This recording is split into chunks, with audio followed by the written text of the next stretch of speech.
Hello student, आज हम discuss करेंगे 10th क्लास का काफ़ी इंपॉर्टेंट टॉपिक है पीएच स्केल। सो स्टूडेंट्स, ये मेरा 10th क्लास का एसिड बेस एंड सॉल्ट का 4th सीरीज़ लेक्चर। सो आपने मेरे first to third series lecture नहीं देखे हैं, सबसे पहले आप उन्हें जाकर देखिए, क्योंकि उनके बिना हो सकता है आपको 4th पार्ट अच्छी से समझ में नहीं आए। और स्टूडेंट्स, अगर आप मेरे चैनल पर नए हैं तो सबसे पहले आप मेरे चैनल को सब्सक्राइब कीजिए, जिससे कि आपको ऐसी मोर इन्फॉर्मेटिव वीडियोस मिलती हैं। सो चलिए स्टार्ट करते हैं। प्रीवियस लेक्चर में हम पढ़ चुके थे कि अगर हमें आइडेंटिफाई करना है किसी सैंपल को कि ये एसिड है या बेस है, सो हम क्या यूज़ करते थे, इंडिकेटर यूज़ करते थे। लेकिन अब हमें क्या करना है, ये जानना है how strong are acid and base solution. जो भी हम सैंपल यूज़ कर रहे हैं एसिड या बेस का, हमें ये तो पता चल गया ये एसिड है या बेस है। हमने ये पढ़ा था एसिड और बेस भी 2 टाइप के होते हैं, स्ट्रॉन्ग एसिड और वीक एसिड। ऐसे ही बेस में होता है स्ट्रॉन्ग बेस और वीक बेस। अब कोई भी सैंपल जो एसिड है, ये तो हमने इंडिकेटर की मदद से जान लिया कि ये क्या है, एसिड है, पर वो स्ट्रॉन्ग एसिड है या वीक एसिड है, मतलब उसकी स्ट्रेंथ हम पता नहीं लगा पाए। सो स्ट्रेंथ पता लगाने के लिए एक नया टर्म डेराइव हुआ जिसे हम बोलते हैं पीएच स्केल। सो एक ये पॉइंट और है, इसे और जान लीजिए। प्रीवियस वीडियो लेक्चर में हमने देख लिया कि अगर हम डाइल्यूशन ऑफ एसिड करेंगे, मतलब उसमें वाटर वगैरह ऐड करेंगे, इम्प्योरिटी, सो उसमें से OH नेगेटिव और H पॉजिटिव दोनों का कंसंट्रेशन क्या होता है, डिक्रीज होता है। सो चलिए स्टार्ट करते हैं आज का most important topic pH scale. PH scale में क्या होता है, पीएच स्केल एक ऐसा स्केल होता है, जनरली जैसा स्केल आपको नज़र आ रहा है कुछ कुछ इसी स्केल की तरह होता है, लेकिन इससे थोड़ा सा अलग होता है। सो उस स्केल का फंक्शन क्या होता है, वो स्केल क्या करता है, सैंपल में से हाइड्रोजन आयन जितने भी प्रेजेंट हैं उन हाइड्रोजन आयन को मीज़र करता है। ठीक है, तो पीएच स्केल का क्या है, उस जिस भी सैंपल का हम टेस्ट कर रहे हैं उस सैंपल में से हाइड्रोजन आयन को मीज़र करना। ठीक है, नेक्स्ट है, अब यहाँ पर H का मतलब तो हमें समझ में आ गया कि यहाँ पर ये क्या है, हाइड्रोजन आयन को मीज़र करता है। जबकि P, जो पीएच स्केल में जो P होती है, उस P का मीन होता है प्रोटीएंज, और वो भी जर्मन लैंग्वेज में, जिसका इंग्लिश लैंग्वेज में मीन होता है पावर। यानी पीएच को हम कुछ ऐसे रिप्रेजेंट करते हैं, जैसे मैंने एग्जाम्पल के तौर पर दिया है आपको 10⁻², मतलब जैसे ही पावर की फॉर्म में लिखा जाता है ये। सो चलिए मैं आपको पीएच स्केल दिखाती हूँ, तो उसके लिए हम एनसीईआरटी बुक का यूज़ करेंगे। सो ये है पीएच स्केल। पीएच स्केल में जो वैल्यू होती हैं, यानी जो काउंटिंग होती हैं, वो 0 से 14 की तरफ होती हैं, और एक बीच में पॉइंट इंडिकेट होता है 7 का मतलब है न्यूट्रल। यानी 0 से 7 तक कोई भी सैंपल क्या होगा, एसिडिक होगा, यानी ये पोर्शन एसिड का है। और 7 से 14 में अगर उसकी रेंज आती है तो वो क्या है, बेसिक। सिंपली हमें क्या करना है, कोई भी सैंपल दिया हुआ है, उस सैंपल को क्या है, उस सैंपल में हमें पीएच स्केल को डाल के देखना है। सो अगर उसकी वैल्यू 0 से 7 के बीच में उस स्केल पर हाईलाइट होती है तो मतलब क्या है, वो एसिड है, और 7 से 14 के बीच में हाईलाइट होती है तो बेस है, और अगर 7 पर ही हाईलाइट हो जाता है तो वो क्या है, न्यूट्रल। मेन बात है, ये तो हम इंडिकेटर की मदद से भी जान सकते थे, अब ये कैसे जानेंगे कि वो स्ट्रॉन्ग एसिड है या वीक एसिड है। सो मेनली बात है, सपोज आपको कोई एक सैंपल दिया हुआ है, तो आप कैसे जानेंगे कि ये स्ट्रॉन्ग एसिड है या वीक एसिड है। सो जैसे ही हम राइट से लेफ्ट की तरफ आएंगे, मतलब 7 से 6, 5, 4, 3, 2, 1, यानी इस तरफ आते जाएंगे, मतलब 2, 1 की तरफ आते जाएंगे, तो उस तरफ क्या होगा, जो एसिड है उनकी स्ट्रेंथ भी क्या होगी, बढ़ती जाएगी। मतलब जैसे कि कोई सैंपल 1 दे रखा है जिसका pH 1 है, और एक सैंपल का pH क्या है, 5 है, तो जो 1 है वो लेफ्ट में है और जो 5 आएगा वो राइट में आएगा समथिंग। तो जो 1 है उसका pH है वो 1 है, इसलिए वो क्या है, स्ट्रॉन्ग एसिड है। तो मतलब क्या है, जो लेफ्ट साइड वाले हैं उनका pH क्या होगा, जो भी शो होगा वो क्या होंगे, मोर एसिड होंगे। सो यहाँ पर आपको एक हाईलाइट पोर्शन और नज़र आ रहा होगा, मतलब ये आपको पता चल गया कि ये वाला 0 से 7 वाला पोर्शन एसिड का है। एसिड का है मतलब क्या है, H पॉजिटिव का कंसंट्रेशन भी होगा, क्योंकि एसिड वो होते हैं जो H पॉजिटिव रिलीज करते हैं। सो जो ये कलर्ड पोर्शन आपको नज़र आ रहा है, मतलब जैसे जैसे हम यहाँ आते जाएंगे लेफ्ट की तरफ, मतलब एसिड भी स्ट्रॉन्ग होते जाएंगे, और अगर एसिड स्ट्रॉन्ग होते जाएंगे तो H पॉजिटिव का कंसंट्रेशन भी बढ़ता जाएगा। ठीक है, सो यहाँ आपको नजर आ रहा होगा इंक्रीजिंग H पॉजिटिव कंसंट्रेशन, यानी इस तरफ आने पर H पॉजिटिव का कंसंट्रेशन बढ़ रहा है। अब बात करेंगे 7 to 14, मतलब ये बेस का पोर्शन है। तो यहाँ पर आपको कलर्ड पोर्शन बहुत कम नज़र आ रहा है। सो जो बेस होता है उसमें H पॉजिटिव का कंसंट्रेशन तो होता है पर बहुत कम होता है। लेकिन यहाँ पर जो ये आपको ब्लैक कलर नज़र आ रहा है जो कि अनशेडेड पोर्शन है, ये क्या होता है, ये OH के लिए। तो बेस में OH का कंसंट्रेशन ज़्यादा होता है, H पॉजिटिव का कंसंट्रेशन कम होता है। सो जैसे हम लेफ्ट से राइट की तरफ बढ़ेंगे, एसिड का कंसंट्रेशन भी बेस का कंसंट्रेशन या फिर बेस की स्ट्रेंथ भी बढ़ेगी। लाइक यहाँ पर 8 होगा, यहाँ पर 9, 10, 11, 12, 13 होगा। सो 2 सैंपल दे रखे हैं, एक का 13 है, एक का 8 है। सो जैसे जैसे हम लेफ्ट से राइट जाते हैं बेस की स्ट्रेंथ बढ़ती जाएगी। मतलब इस तरफ क्या होंगे, स्ट्रॉन्ग बेस होंगे और यहाँ पर क्या होंगे, वीक बेस। तो 8 वाला सैंपल है वो क्या है, वीक बेस है, और जबकि 13 वाला जो सैंपल आपको दिया गया है वो क्या है, स्ट्रॉन्ग बेस है।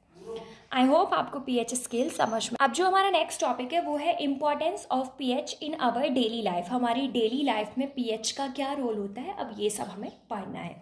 सो सबसे पहला पॉइंट है कि पहला क्वेश्चन है, क्या प्लांट और एनिमल पीएच सेंसिटिव होते हैं? मतलब एक फिक्स पीएच पर वो सर्वाइव कर रहे हैं। अगर हम उस पीएच की वैल्यू को थोड़ा चेंज कर दें, मतलब एसिड बेस को और बढ़ा घटा दें, तो ह्यूमन बींग्स की लाइफ पर या फिर प्लांट की लाइफ पर क्या फ़र्क पड़ेगा।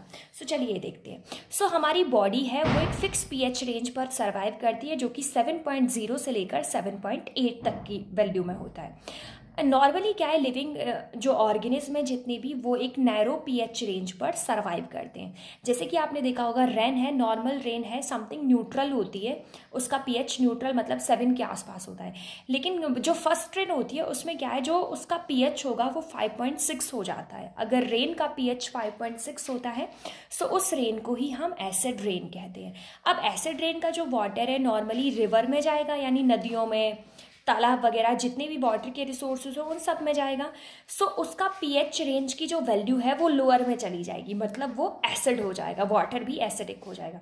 सो उससे क्या होगा, जो एक्वेटिक एनिमल हैं उन्हें सर्वाइव करने में प्रॉब्लम होगी। मतलब क्या है, अगर पीएच वेरी करता है तो प्लांट को और एनिमल को प्रॉब्लम होती है।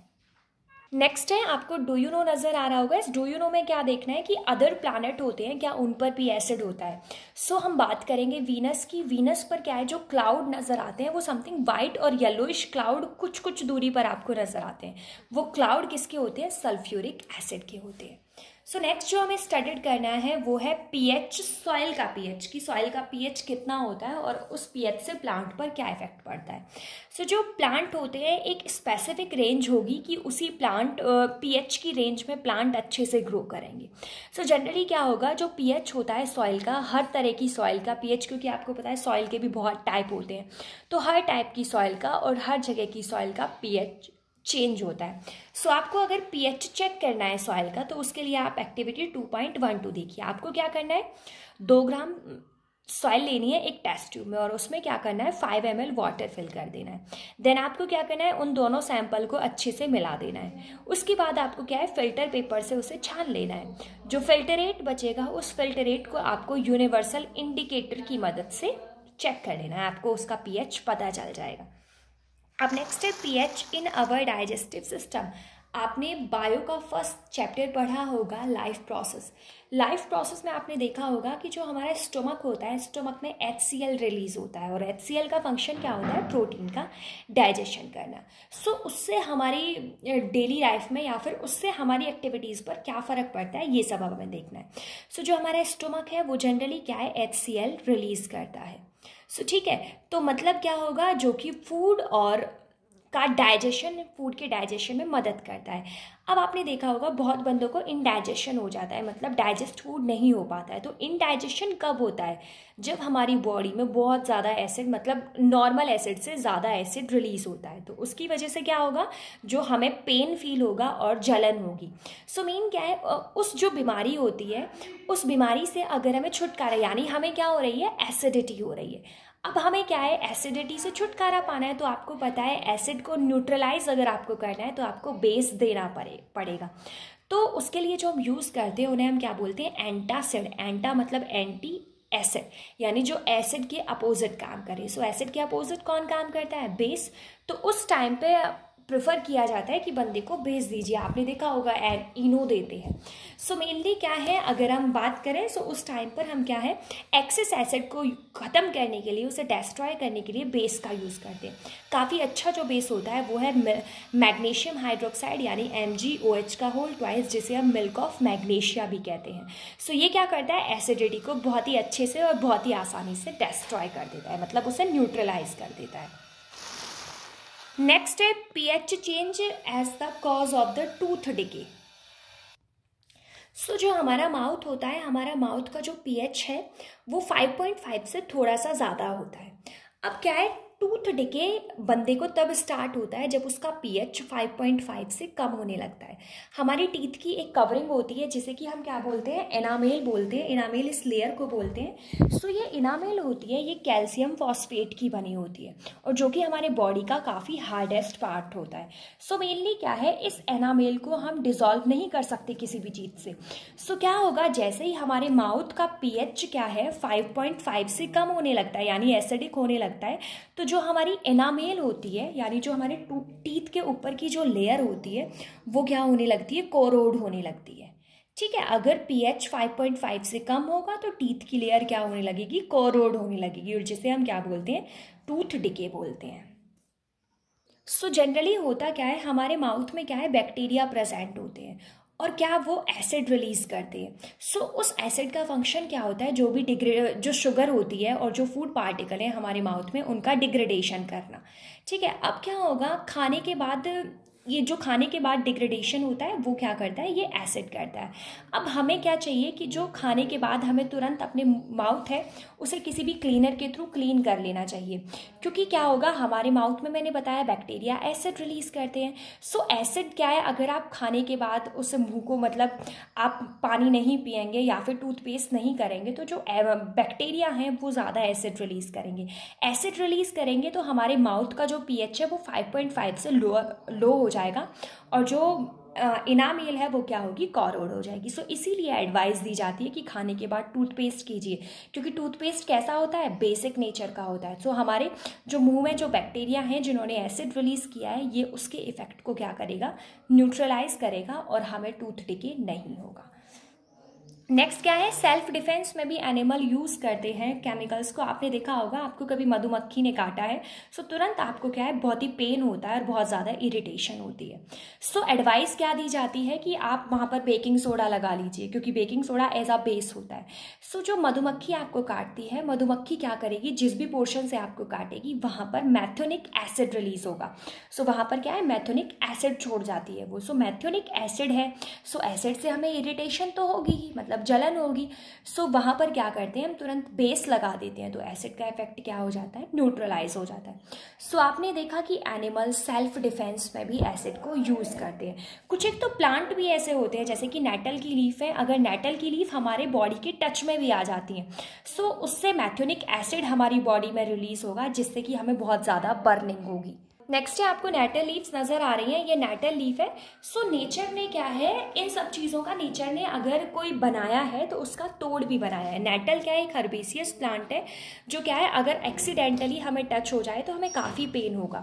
सो क्यों पेन होता है, क्योंकि वो मैथोनिक एसिड सीक्रेट हो जाता है वहाँ पर। सो जंगल में अगर आप हैं, आपको नेटल प्लांट टच हो गया है, सो क्या है, डॉग प्लांट भी पाया जाता है। डॉग प्लांट क्या होता है, अगर आप डॉग प्लांट को रब कर लेंगे, जहाँ भी आपको इचिंग या इरिटेशन हो रहा है वहाँ पर आप डॉग प्लांट को रब कर लीजिए। सो क्या होगा, वो बेसिक होता है और आपको एसिडिटी नहीं होगी। नेक्स्ट क्या है, आपको एक टेबल है, इस टेबल में आपको लर्न करना है कि कौन कौन से एसिड होते हैं और उनमें मतलब कौन कौन से नेचुरल सोर्स में कौन सा एसिड पाया जाता है। सो सबसे पहले ये जानिए, जितने भी खट्टे मटेरियल होते हैं उन सब में क्या होता है, सिट्रिक एसिड, यानी लेमन है उसमें सिट्रिक एसिड है, और यहाँ आपको दिख रहा है ऑरेंज है, उसमें भी क्या है, सिट्रिक एसिड है। ये आपको पता ही है, ये तो आप बचपन से ही सुनते आ रहे हैं कि मिल्क में क्या है, लैक्टिक एसिड है। आंट स्टिक में जो चींटी है उसके काटने में, बीज के काटने में और नेटल स्टिंग, इन सब में क्या होता है, मैथ्योनिक एसिड होता है। टमाटो में ऑक्जेलिक एसिड है, विनेगर में एसिटिक एसिड है। सो आप ऐसे इस टेबल से लर्न कर लीजिए, इनसे भी क्वेश्चन अराइज हो जाते हैं बोर्ड में। नेक्स्ट अब हम देखेंगे पीएच स्केल से रिलेटेड प्रॉब्लम। सो पीएच स्केल से रिलेटेड सबसे पहली प्रॉब्लम दे रखी है कि आपको दो सॉल्यूशन दे रखे हैं, सॉल्यूशन ए और सॉल्यूशन बी। ए सॉल्यूशन का जो पीएच है वो 6 है, बी सॉल्यूशन का पीएच है वो 8 है। अब आपको जो क्वेश्चंस के आंसर देने हैं इसकी मदद से वो ये है, which solution is has more hydrogen ion concentration. पहला आपको बताना है कि किस सॉल्यूशन में ज़्यादा हाइड्रोजन आयन का कंसंट्रेशन होगा। दूसरा आपको बताना है कौन एसिडिक है कौन बेसिक है। सो आप यहाँ देख पा रहे हैं ये जो 6 है वो 7 से बिलो है। आपको पता है 7 से बिलो क्या होता है, एसिड, और ये 7 से अबव है 8, और ये क्या है, बेस। मतलब सैंपल ए क्या है, एसिडिक है, सैंपल बी क्या है, बेस है। अब आपको पता है कि एसिड में ज़्यादा हाइड्रोजन आयन का कंसंट्रेशन होता है। सो सैंपल ए के पास क्या होगा, ज़्यादा हाइड्रोजन आयन का कंसंट्रेशन होगा। नेक्स्ट है, what effect does the concentration of H positive ion have on the nature of the solution. H positive ion का किसी भी सॉल्यूशन के नेचर पर क्या इफेक्ट पड़ेगा। सो आपको पता है H पॉजिटिव आयन जैसे जैसे किसी सैंपल में बढ़ेगा उसका मतलब क्या है, सैंपल क्या होगा, एसिडिक हो जाएगा, और अगर घटेगा तो सैंपल क्या हो जाएगा, बेसिक। सो मेन बात क्या है, H पॉजिटिव आयन का बहुत रोल है किसी भी सॉल्यूशन पर। सो आपको समझ में आ गया होगा, ज़्यादा होगा मतलब सैंपल एसिडिक हो जाएगा, कम होगा मतलब सैंपल बेसिक हो जाएगा। नेक्स्ट है, डू बेसिक सॉल्यूशन है also have H positive ion. So मैंने आपको जो पीएच पेपर था, पीएच पेपर के ग्राफ में ही समझाया था कि जो बेस है उसके पास H पॉजिटिव होते हैं लेकिन H पॉजिटिव कम होते हैं। सो उसने कहा है अगर होते हैं सो आप समझाइए। चलिए फिर से क्वेश्चन स्टार्टेड करते हैं, आई थिंक आपको कन्फ्यूजन हो गया है। Do basic solution also have H positive ion? If yes, then why these are basic? So question है कि बेसिक सॉल्यूशन के पास H पॉजिटिव आयन होते हैं क्या। अगर होते हैं तो फिर हम उसे बेस क्यों कहते हैं, क्योंकि हमने पढ़ा है कि जिसके पास H पॉजिटिव आयन होते हैं वो क्या होता है, एसिड होता है। सो मेन क्या है, बेसिक के पास H पॉजिटिव आयन होते हैं लेकिन कम होते हैं, ज़्यादा क्या होते हैं, OH नेगेटिव आयन होते हैं। सो जिसके भी पास ज़्यादा OH नेगेटिव आयन होंगे वो क्या होता है, बेसिक होता है। नेक्स्ट क्वेश्चन है, under what soil condition do you think a farmer would treat the soil of his field with quick lime, slack lime और चॉक। सो आपको बताना है कौन सी कंडीशन में फार्मर अपनी सॉइल में क्विक लाइम, स्लैक लाइम और चॉक डालता है। सो आपको नज़र आ रहा है क्विक लाइम है, स्लैक लाइम है, चॉक है, ये सब क्या है, बेसिक होते हैं। सो सिंपल सी बात है कि फार्मर बेस को अपनी सॉइल में कब डालेगा, जब सॉइल में क्या होगा, एसिड ज़्यादा हो जाएगा। सो एसिड को कम करने के लिए, एसिड को इफेक्ट को न्यूट्रलाइज करने के लिए कोई भी फार्मर अपनी सॉइल में बेस डालेगा। आई थिंक आपको इन टेक्स्ट क्वेश्चन भी समझ में आ गए होंगे।